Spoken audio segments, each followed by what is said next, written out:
My name is Natalie. I'm the founder of Skadi Labs, a DAO tooling venture studio. And we're about to launch a product called Prismatic, which is a DAO tooling framework on Algorand. So I'm here today to speak to you about DAOs and next generation frameworks. And I'd like to start by talking about coordination. So what's coordination? I got a definition here that says the organization of the different elements of a complex body or activity so as to enable them to work together effectively. So now, I highlighted the coordination problem in red, right?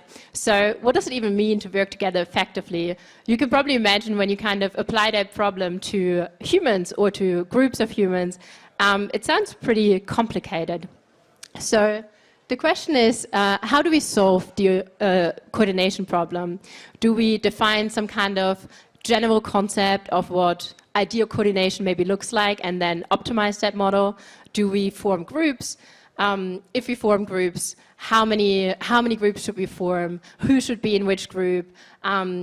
There's a bunch of questions to answer, like how do those groups coordinate with each other? What kind of groups, like what kind of subset should we have? So that kind of leads us to question, should we maybe have like a very explicit set of rules? Should we just define a rigid model for how we work together and then follow that? So now, even if we had a perfect model that we could define somehow, how do we make people comply with our model, and how do we make sure that they adhere to our system? So we could essentially pay people to adhere to the system. We could force them maybe, or we could just ask them to, blindly trust us. So, but then still, right? So if we have this perfect system that we've designed, people are adhering. Who gets to decide if the system works, and if the system doesn't work? How do we design a new system, and who gets to design the next one? So as you can tell, the coordination problem is pretty complicated, right? So in the traditional world, or like the most common model that we have today, is essentially the corporation, which is like a very classical top-down hierarchy, where there's rigid structures and reporting lines that people operate under. And while we've kind of found that most organizations that want to operate at scale kind of function as corporations, there's actually a whole bunch of issues that are associated with traditional corporations. And some of them are just bureaucracy and like incomplete information, right? So the idea is here that the incentive structures are broken. So at any one time within a corporation, you might have middle managers that are trying to optimize for some kind of metrics that are given by their boss because they want to be promoted and they want to take a step up. And the incentives that they have, or the thing that they're optimizing for, might actually not be in line with what the organization is trying to optimize for. So now this can be very problematic if you have like this set of local actors, they're all trying to optimize for their own individual set of incentives, and that's no longer the goal that the organization as a whole is trying to accomplish, right? So you get a lot of inefficacy here. We also think that there's like a lack of ownership and autonomy within large corporations. So very often people don't actually get to participate in the upside of a corporation, and they're very, very far removed from the decision-making process. So the people at the top making the decisions maybe no longer understand the problems that are arising at the bottom, and the people at the bottom, they aren't incentivized in a way to actually communicate that upwards and to make better decisions. So we think there's got to be a better way. I think, sorry, just thanks. Just see. So there's this really, really amazing woman that I'm a big fan of, Elinor Ostrom, and she did a bunch of research and actually won the Nobel Prize on polycentric governance. So polycentric governance essentially takes an alternative approach to traditional corporations. And her idea is that you can cooperate among diverse local units with common goals. So the idea here is that you can have hierarchies, but hierarchies can kind of, emerge locally. So the idea is that you have people that are very close to a problem that kind of get to, or that are empowered through distributed ownership to make decisions locally. So you can have, you don't really need to have like a central planner or like a central coordinator. There's no one at the top who's trying to make it all work. It's kind of like local clusters just naturally emerge. So polycentric governance really kind of leverages collective wisdom and ownership. And when we kind of look at polycentric governance, the question could be that designing a system in this way sounds like it's incredibly complex, right? So we're wondering if we should be concerned about how complex it could be to design an optimal coordination system. So the answer is, or maybe to answer this, we'll just look at ants colonies, because they're a really cool term. So as you all know, ants, or every individual ant, isn't particularly clever, right? So, but they still accomplish very, very impressive goals. So the things that they maybe do is they can like weave a whole web out of silk. They can actually grow and harvest fungi. That's even difficult for humans. They have like elaborate networks of tunnels underground, and you can actually prove that the way in which they operate is kind of like very effective, right? And again, I just want to stress that every single ant isn't very smart. So our understanding of how ants organize has actually evolved over the past few years. And the cool thing here is that there's this really cool researcher, Deborah Gordon, and she's like, her specialty is ants colonies. What a great thing to major in. And she kind of describes how we used to look at how ants organize and how that relates to how we view organizations. So back in the days, I think back in the 15th or 16th century, we kind of used to think of ants as being subordinate laborers to their queen, right? Like a monarchy or something like that. Then we used to think that maybe the way that the ants colonies are organized are closer to products of free markets, like natural selection, survival of the strongest, that whole good stuff. Then we used to think there might be totalitarian societies, and then we used to think maybe there's like mechanical processes through chemical reactions between these ants that kind of have their way of coordination emerge. But today, we actually think that ant colonies organized as decentralized networks of local interactions. So that's very close to what organizations are. So I just briefly want to talk about emergence. It's a very quick side note. So essentially, emergence is when you have interactions between individuals that produce new behavior, but also interactions between individuals and their environment that then feedback loops back into whatever the emergent structure is, right? So it's not actually predictable what what organizational structure will emerge if you create the right environment. But it's really cool that it does. And in fact, it's not even always the case that the emergent behavior is the desired one. But that's a whole other talk. So so emergent behavior is often taken to be the defining property of complex system, actually. And ants are actually not unique, right? So emergence is kind of everywhere. So you can get emergence in neural networks or even in the stock market. So behavior emerges everywhere. And then there's the big question, what's emergence got to do with it, right? So essentially, emergence isn't something that we add on. It's a property, so it's not a feature to be implemented. And it's really, really hard to predict by definition. Again, we don't actually know what the behavior is that will emerge, right? But what it does suggest, and what's like really cool, is that we don't actually need to look for complex solutions, right? So we don't need to come up with an answer to the coordination problem. We can just focus on creating the right environment over designing a very rigid top-down mechanism to make organizations work.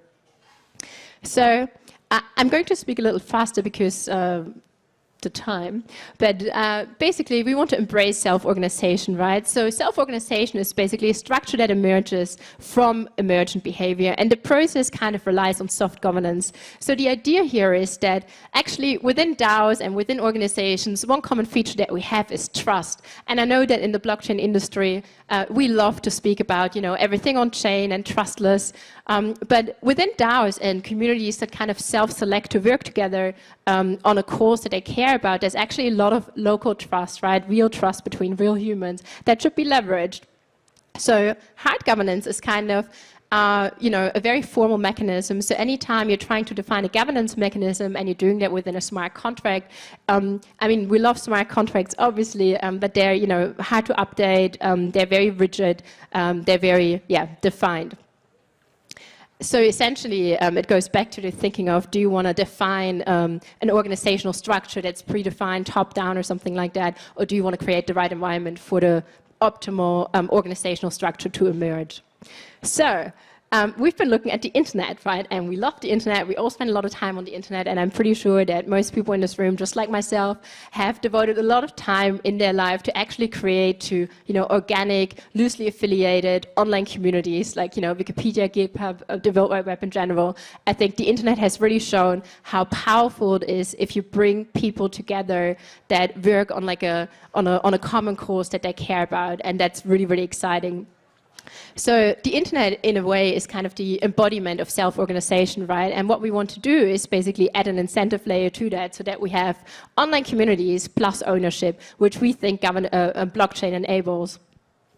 So now we've been speaking a lot about these structures and a bunch of things that are going on here, but the key question still kind of remains, right? So how do we actually provide an environment for this local corporation, cooperative DAO environment to emerge? So what are some features that this environment might need? So what we definitely need is the ability to self-select into those groups. DAOs need a platform to showcase themselves. It needs to be transparent, how they're funded, where their funding goes, what their goals are. And that gives people a chance to self-select. We also need to ensure the ability to exit. So anyone should feel at any time that they're never forced to work for this organization. If they feel that there is distrust, that funds aren't being spent as they're being said, or they no longer align with the cause, they should have a simple ability to leave the DAO. We're also all about, we also think the right environment should empower distributed ownership, so everyone needs to have the ability to participate in the upside. We also think that encouraging community trust building is very important. So I just want to loop back to the point I made earlier, is that what we want to have eventually is small groups of people coordinating around a problem that's very close to them, right? And I think a big part of that is that you kind of, you go through different mechanisms to build trust within that community. I mean, a treasurer is like a very common example because that needs to be a trusted and vetted person. And there's other examples as well. And then also we want to embrace self-organization, and we do embrace self-organization, or we think you do embrace self-organization by embracing soft governance and stepping away for a second from this idea that everything has to be on chain. That's not the right slide. All right, so a new internet owned by us. So essentially, when we kind of think about DAOs, we think about online communities plus ownership. So what we want to create, or what we are doing at Skadi Labs, is we're trying to build tools that are flexible enough for decentralized, self-organized organizational structures to emerge. And I'm very bullish on DAOs. I believe that it's a great way to, or I believe it will be a new mega trend in the next 10 years. And I believe that a lot of organizations will restructure and maybe find better structures to work. So those are my contact details. And thank you so much for listening. Appreciate it. Thank you.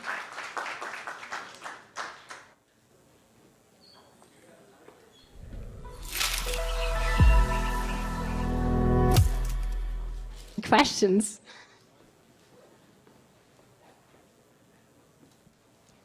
No? Oh, good. So I'll be around.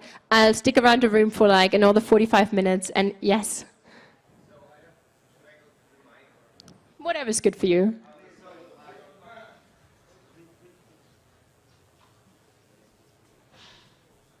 Hi. So you mentioned the self-organization, basically based on like the vision, so that the local communities will kind of decide on themselves, but there should be something what is connecting all the local communities together, if I understand you correctly. So they are basically going like the same direction. And like, first question, is that correct? And second, how you ensure that like the DAO as a whole, it's kind of progressing towards the overarching goals?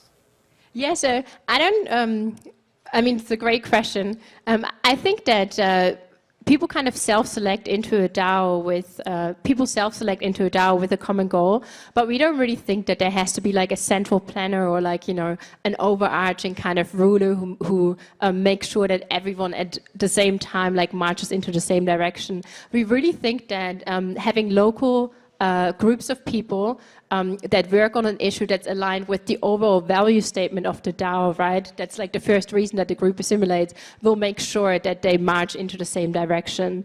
And then you would kind of expect people to self-select and self-unselect from that group, right? So as soon as your goals no longer align with the DAO's goals because they're not going into the right direction, you'd probably expect something like a lot of members dropping off. And that's kind of looping back to the point that people should always have the option to enter and exit very, very fluidly. Thank you. Yes. Hi. I only caught the tail end of your speech, but I was kind of curious. Right now, I think the biggest trouble for DAOs at the moment is that there's a ton of communities being built that are operating kind of just like normal organizations, and they're looking at that transition to a DAO on a longer term time frame. How do you see these companies actually being able to transition ownership to their communities over time when most of them are starting right now in a very, not centralized, but just in a more concrete business structure?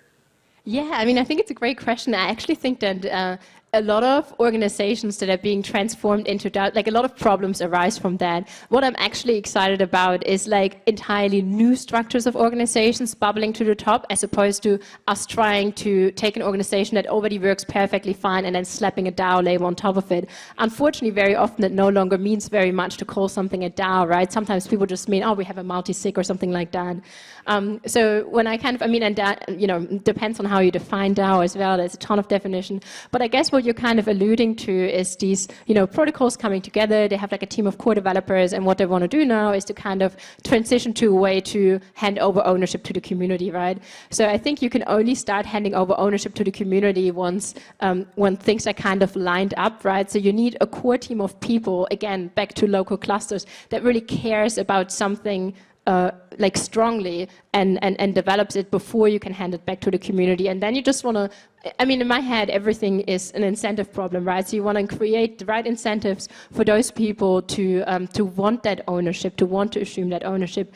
And whether you kind of do that through encouraging participation or delegated voting, like we heard earlier, that I'm a big fan of as well, that has to be looked at on like a use case by use case basis.